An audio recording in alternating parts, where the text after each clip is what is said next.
Quand tu fais des vidéos sur du One Piece, il faut vraiment t'attendre à devoir faire des vidéos partout. Il y a tellement de nouvelles, entre les spoilers, les résumés complets et les reviews, je suis obligé de faire les vidéos n'importe où. Et là, c'est dans un aéroport. C'est un truc que j'avais jamais fait avant. Mais vu que les chapitres, enfin le spoiler, le résumé complet est sorti ce matin, je m'oblige directement à faire mon travail journalistique envers One Piece avant de prendre mes transports et d'aller voir un client à Lyon. Pour le résumé complet, on a pas mal d'informations, notamment pour les intentions de ce cher Kizaru. Ça a pris un petit peu en contre-pied les informations qu'on a eues hier, comme quoi Kizaru va attaquer les Mugiwara dans ce chapitre. Je vous l'ai dit directement hier, mais en fait, c'est un peu plus subtil que ça. Et on va avoir un échange entre Kizaru et le docteur Vegapunk qui va nous donner pas mal d'informations sur un petit peu l'intérieur de Kizaru, sa manière de penser, sa manière de réfléchir et finalement son affiliation envers la marine et sa pseudo-moralité. Mais avant ça, bien sûr, si tu aimes mes vidéos partout, dans des taxis, dans des Uber, dans des avions, dans des trains, dans la rue, n'hésite pas à t'abonner, ça me fait énormément plaisir d'une part, et puis aussi ça récompense un petit peu mon travail. Tu peux directement cliquer sur abonner, mettre un petit like à cette vidéo, commenter si jamais tu es pour ou contre les arguments que je développe tout au long de ma vidéo, et bien sûr pour me donner ton avis et ta force. N'oublie pas d'activer la petite cloche pour avoir les news One Piece. Il y en a 3 par semaine, spoiler, résumé complet, ma review. Je vous prépare une review avec un montage dantesque pour ce chapitre, le 1104 de One Piece. Le chapitre commence donc avec Kuma qui s'apprête à mettre une grosse patate à ce cher Saturne, on le sait, mais celui-ci se pose une seule et une question, bien sûr. Bien entendu, j'ai demandé au docteur Vegapunk de mettre un mécanisme d'autodestruction. Je l'ai activé lorsque les révolutionnaires sont partis secourir Kuma à Marie-Jo Terre Sainte, et pour ça, il est encore ici devant moi. Le Vegapunk répond en disant je sais absolument pas comment Kuma est capable de se déplacer, de se mouvoir, ou encore de savoir que finalement sa fille Bonnie est actuellement sur Exit. Il ne sait pas vraiment. Normalement, Kuma devrait mourir mentalement grâce à l'opération du docteur Vegapunk, mais aussi physiquement grâce à l'explosion du Saturne et de ce mécanisme d'autodestruction. Beaucoup avaient dit, et c'était une théorie intéressante, que Kuma pouvait se faire exploser directement sur Exit pour tuer Saturne. Moi, j'aurais bien aimé que ça fasse un petit peu comme dans Dragon Ball Z, quand Sangoku se téléporte avec Cell et qu'il aille se faire exploser directement chez Kaio. J'avais imaginé un peu la même chose, puisqu'il a 2 attraits qu'a cette scène Kuma.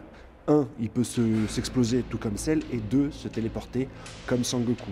Mais c'est pas ça le plus intéressant. On a Kuma qui va réfléchir à pas mal de choses du passé avant de mettre sa patate. C'est pas vraiment des choses intéressantes, c'est des choses qu'on a déjà vues, et il va finalement écraser son poing contre le visage de Saturne. Comme il lui tenait déjà une de ses pattes d'araignée, sa patte va se faire arracher et Saturne va être propulsé de l'autre côté de l'île de Exit, et il va percuter 3, 4, 5 bâtiments, ces bâtiments qui vont s'écrouler directement sur lui. On voit bien dans la double page le poing de Kuma s'écraser contre le pif de Saturne, et sur la frame d'après on voit celui-ci qui commence à être directement projeté. Comme je vous l'ai déjà dit dans la vidéo d'hier, cette scène va permettre aux Mugiwara de se libérer, à Kizaru de les attaquer, mais on sent que celui-ci a un doute, et Vegapunk lui dit de but en blanc, ça se voit que tu n'es pas en train de suivre directement ton indo, ta façon de penser, tu es contre les actes que tu es en train de commettre malgré ton statut d'Amiro. Et la conclusion à cette phrase, ça sera la dernière partie du chapitre. Mais d'abord,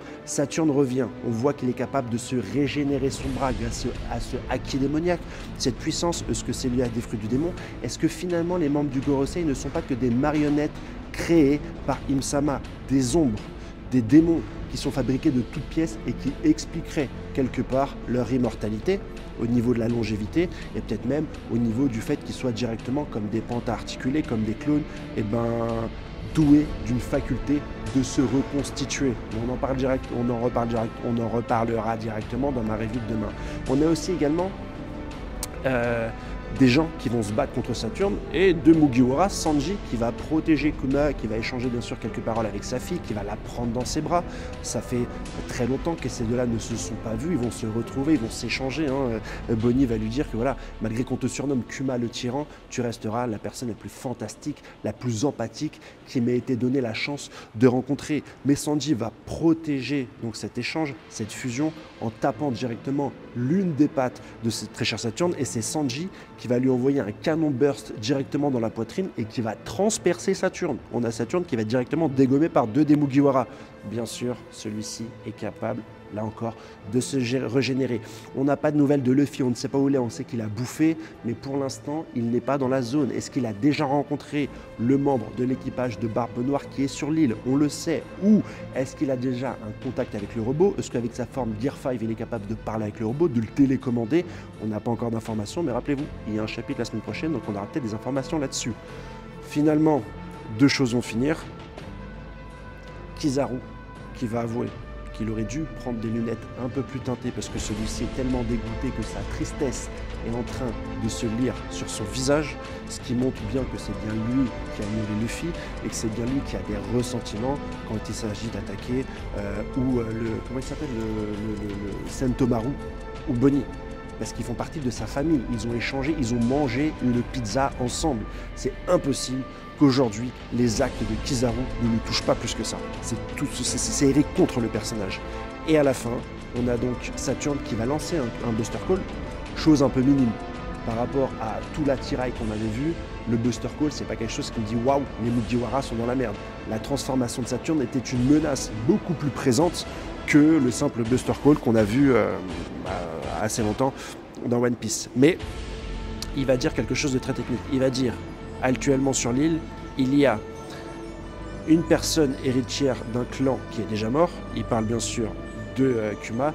Une personne qui cherche les secrets du gouvernement mondial. Il parle bien sûr de Vegapunk. Et il dit une personne qui a réveillé, qui a le pouvoir d'un dieu ancien. Il ne dit pas de des dieux anciens, il dit d'un dieu ancien.